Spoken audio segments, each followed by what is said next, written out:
Hey, it's Tburrier from Tburrier.com, and I'm going to talk a little bit today about when and how to get people into a frame of mind to succeed. It's sort of like, how soon should you develop your people, or how soon should you develop leaders? And I'm a big fan of day one. And the reason I say that is relatively simple. It's my belief that people in general, they want to do well. People want to do well. Now, whether they believe they can do well or whether they know how to do well, those are two entirely different things. And so why would you wait to help someone understand the path to be successful? I think it's a simple thing to think about, but man, the payback is so big when you help someone see that A, you care about them enough to show them the way, and B, that it's a way they actually can walk, they actually could go for and get somewhere. Because you're dealing a lot with people who are coming into the workplace or coming into your organization or taking advantage or trying to take advantage of an opportunity, and they really don't have very high belief. They do not believe that they're going to succeed. They don't think that they're the kind of person who can succeed. They got all kinds of scripts running in their brain about why they can't do it. And if you could just clarify, it's just pretty simple. Success is generally simple, right? It's a process, right? It's a process of certain things and certain steps. And if you follow it and you're willing to work your way through the challenges and grow and develop, you can succeed in practically anything. And so I want to share with you really a couple of simple things to do when you're starting someone, and the things how it will impact them. So let's consider it's day one. You've brought in a new hire, or you have partnered with a new person, or you have a new independent contractor, you have a new salesperson, whatever it is. What are you going to show them? Obviously, you're going to show them the skills of the job, right? You're going to show them the actual work itself, and that's important to show them. But it's a tiny part of it. There's so much more that goes into it, because you're taking this person who you can show, practically anything that you do, right, has a process that someone can learn how to do just through doing. But there's more to how that person approaches it relative to how they feel about themselves and how confident they might be, and the other skills that they bring to the work that either magnify their ability to do this thing or become detractors of their ability. And what I mean by that is the other core competencies that I call them, or core skills. So the first thing you want to do with a new person is show them the path. And so what I do is I show someone what I call the credibility curve, which is very, very simple. It's the path for growing your credibility with the people around you, because credibility drives all opportunities in life, all opportunities with people. And credibility is a combination. I talk about this in my 3 Circles book, and I teach it everywhere. It's one of the first things I do when I'm teaching leadership, or I'm teaching development, or I'm teaching success. It doesn't matter. I show the curve, right? And how the curve is a curve that goes up, and how that is driven by your competencies and your character. And the beauty of that is that's built on trust. And it's something you can specifically work on if you know it's a thing. But most people don't know. And when you show it to them visually, it might take you 15 minutes to do this, you completely change their paradigm about what's possible for them. Not to mention they're grateful that you're showing them, because that's letting them know that you believe they can do it, and here's the road.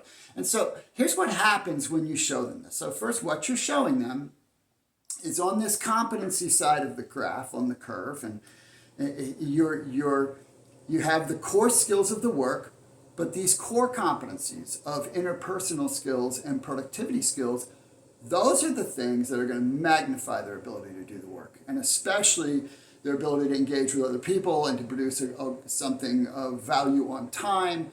That stuff is all going to be driven by the skills they already bring to the work. And they don't have those skills because they're not taught anywhere. And so when you introduce this idea to them and let them know, here's something that you can work on your own that will make you more successful faster. Now you're opening someone's eyes. You're like, oh my gosh, thank you. And so what happens when they get this, right? Now, so you sit down, you show it to them, you explain it to them, you help them understand that, being successful in life isn't just about doing the job. right? It's about doing the job, but it's who you are in doing the job. It's who you're becoming in you're doing the job. It's what you work on that helps you be better at doing the job. It's becoming a better version of you, basically. And so what you're doing is you're making success attainable. That is so important because that's empowering. When someone believes it's possible for them to do something, they're more likely to do it. They're more likely to persist through those challenges in the growth curve and in the learning curve. And when they're making mistakes and when they're doubting themselves, they're more likely to keep going. So you're making it attainable, which is empowering. The second thing you do is you're eliminating, or initially you're just reducing, their self-sabotage. And I don't say self-sabotage on purpose. They're going to self-sabotage because these skills that I'm talking about, the communication skills and the productivity skills, they don't translate in the marketplace when they're not done well as skill issues. They translate as character issues. And the challenge with that is human beings don't forgive character issues. For example, let's say that someone's not very good with productivity, right? In other words, they don't know how to utilize their time well, they don't know how to plan well, they don't know how to prioritize well, right? They don't have those skills, and most people don't. It's just the truth, they don't. And so if they don't have those skills, they're more likely to commit to things they can't follow through on or to timelines they can't deliver. And so even though their heart might be well-meaning and they might be trying the best they possibly can, they simply do not possess the skills to do it. And so as a result, they don't deliver on time. All right? Now the person who's hoping to receive the product, whatever that is, to be delivered on a certain time, isn't going to say, well, they just need some more work on their productivity skills. They're going to think this person does not do what they say they're going to do. The first one, you can work on that. The second is something people don't forgive, right? If they believe you're the kind of person who doesn't do what you say you're going to do, you can practically forget it. They're not even going to invest time in you. They're going to disconnect from trusting you. It's a massive trust breaker. And so when you help people understand these skills and what it means, you're wiping some of this out, right? You're putting them in a better position. They're not automatically going to be more skilled right away, but they're certainly going to be aware and know what to work on. And so then the third thing that occurs is as they begin working on them, is their effectiveness increases faster. And the fourth thing, which is a result of that, is their confidence increases faster, which shows up in attitude and willingness and a lot of other factors that are going to be very present in the work.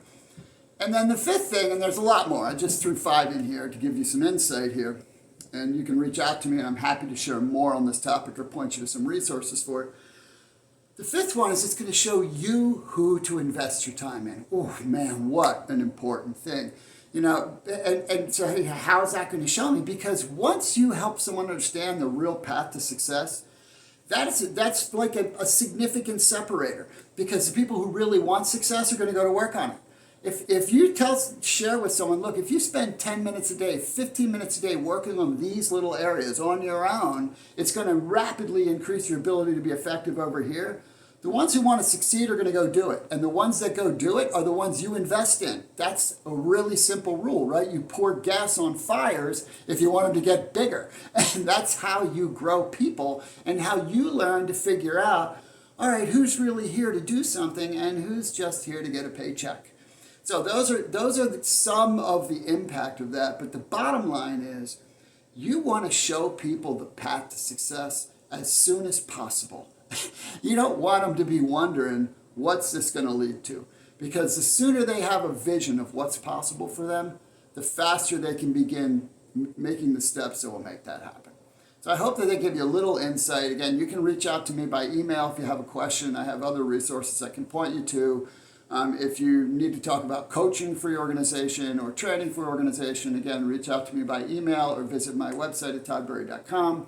And also at the 3 Circles, in the 3 Circles book, I do talk quite a bit in a couple of chapters about the credibility curve and the impact of that, as I do in some of my other materials as well. But I hope this is helpful, and if you take it hard, it can make a difference. Take care.